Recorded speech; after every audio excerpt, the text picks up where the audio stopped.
Барлықтарыңызға сәлем. Бүгінгі тақырып қартаймаудың жолы, яғни lifespan деп аталады. Ағылшынша lifespan дегеніміз өмірдің кезеңдері деп аударылады.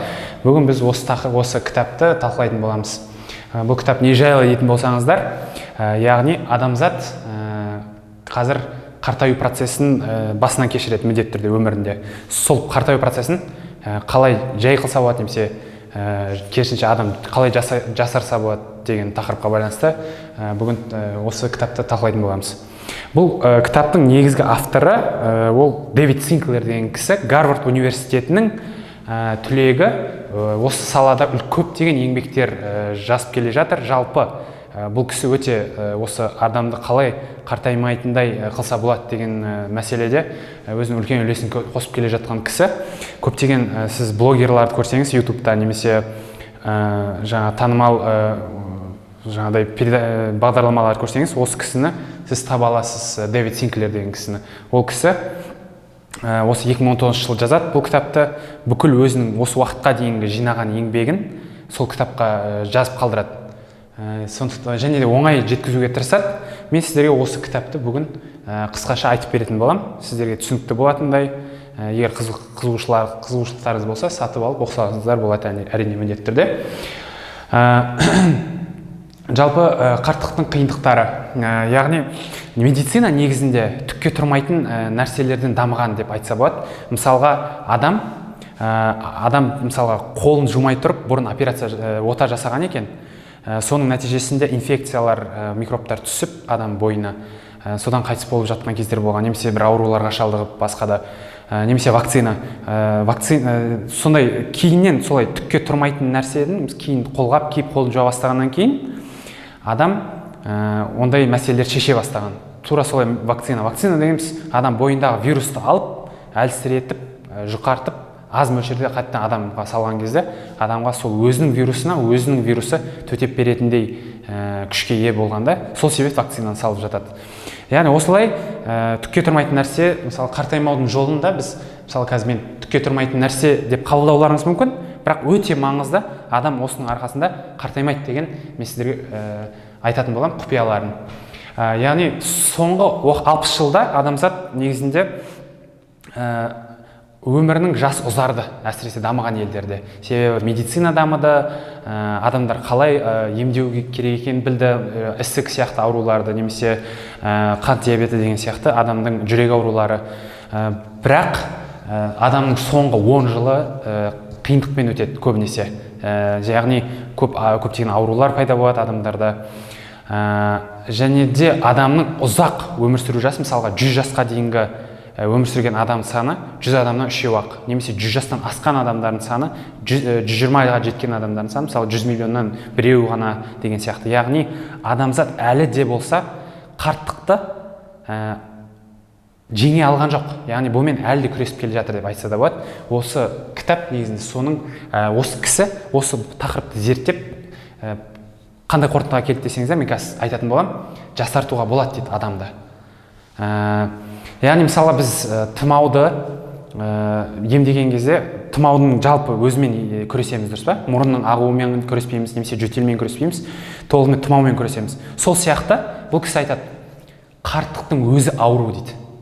Қарттықтың өзі ауру болғандықтан, оны әртүрлі мысалға тек қана ісікпен, немесе тек қана жүрек ауруларымен ғана күрессең, онда мысалға ағза әлсірейді, бір ғана аурумен күрессең, бір ауруды жеңем деп басқа ауру пайда болады деген сияқты. Қарттық кезде сондай нәрселер жиі болып тұрады екен. Сондықтан бұл кісі айтады, жоқ, біз әртүрлі тек қана аурулармен ғана емес, бүкіл қарттықтың өзімен күресуіміз керек. Яғни аурулар қарттықтан пайда болады дейді. Мысалы қандай аурулар болмасын, ол адам қартайғандықтан сондай ауруларға тезірек ұшырағыш болады дейді. Яғни бұл кісінің үлкен, қалай айтса болады, ойы, өзінің идеясы, революциялық жетістігі десек болады, ол қарттықта ауру деп айтады. Яғни бұл кісі қартаю процесінің механизмін былай түсіндіреді. Қартаю процесінің механизмі, бұл адам бойында ДНК-лар болады. Сол ДНК-лар мысалға зақымдалады. яғни шаш түседі, немесе дене бойымыздағы жасушалар жаңағыдай қартая бастайды, немесе әлсірей бастайды, оны жаңартып отыратын ДНК-ның ішінде сартуин деген нәрсе болады. Құтқарушы топ сартуин деп атайды. Яғни ол мысалы шашымыз өссе, яғни шашымыз өсе береді, тырнағымыз өседі, клеткаларымыз жаңарады деген сияқты. Соның сол қызметтің барлығын атқаратын сартуин деген құтқарушы топ болады. Бірақ адам қашан қартаяды? Сол сартуин деген топ жұмыс жасай алмай қалған кезде, әлсіреген кезде, немесе адамның ағзасының әртүрлі жерлерінде жаңағыдай ДНК-ның зақымдалуы болып, сартуин деген құтқарушы топтың барлық жаққа үлгере алмай, ілесе алмай қалуынан адам тез қартаяды деп түсіндіреді.